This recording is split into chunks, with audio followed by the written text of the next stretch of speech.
the Trinity. So that's something that's important to understand.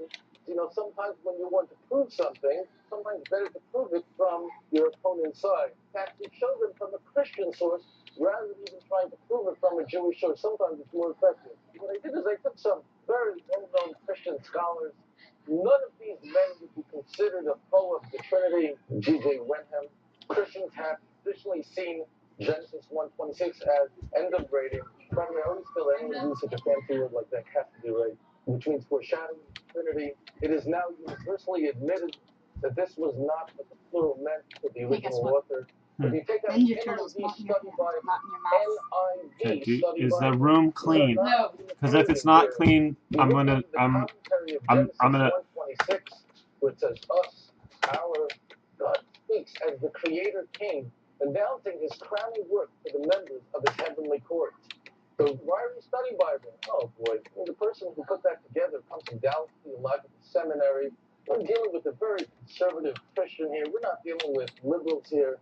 The plurals of majesty. The Liberty Annotated Study Bible. Did you hear Jerry Falwell? Oh, right. He's certainly no foe of the Trinity. It explains that this is certainly most likely speaking of a majestic plurality. What do these men mean? Why are they saying this? I mean, they're all people that would have loved to use Genesis 1:26 as a proof of the Trinity. There would be no question that if they saw there was any way to use it, they would love to put their hands on it. Even they understand that they're going to have to forego Genesis 1:26. And by the way, these are all people that believe Isaiah 53 is speaking about Jesus. I mean, these are not, these are the most right-wing elements of the Christian camp. Why are they so convinced that, listen, you missionaries, don't use Genesis 1:26. Jews have it right on that. What convinces them? What's so compelling for these men? When you're dealing with hermeneutics, whenever you're dealing with understanding Scripture and interpreting Scripture, there are two rules that one never forgets. Rule number one is Scripture interprets Scripture. Text interprets text. It's a fundamental principle whenever you try to gain understanding from Scripture. Rule number two, a Scripture in the dark can never interpret a Scripture in the light. Only a Scripture that's in the light can interpret a Scripture that's in the dark. That tells us more about principle number one. What does that all mean? Very often, the Jewish Scriptures will make a statement, and it will be vague. For instance, in Genesis 15, as an example, it says there that Abraham had faith in God, and God accounted that as righteous. So Christians say, aha, we need a faith. There it is, grace right there.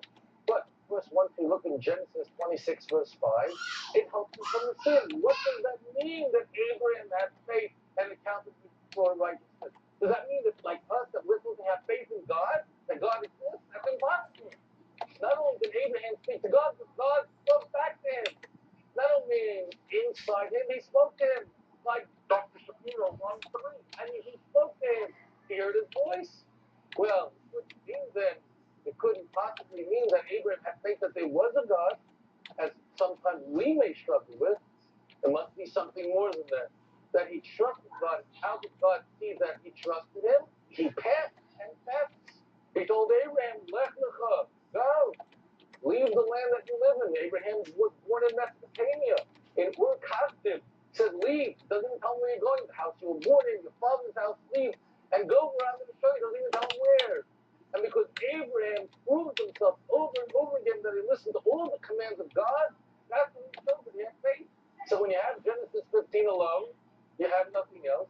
You're left in the dark, and then it's open for people to simply pour into it the meaning that they want to pour into your head.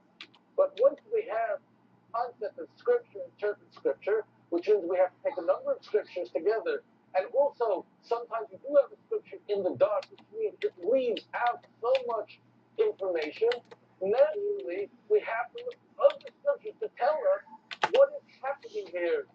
When we want to know who is up there with God, what does the majestic host mean? What does, by the way, majestic plurality mean? It means when a king speaks, he doesn't say I, he says we. Why does the president say we and not I?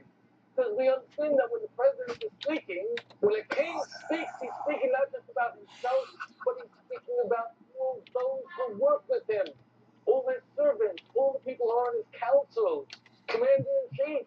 When the king speaks, he's not only speaking on behalf of himself, he is speaking about the whole the oath. So we have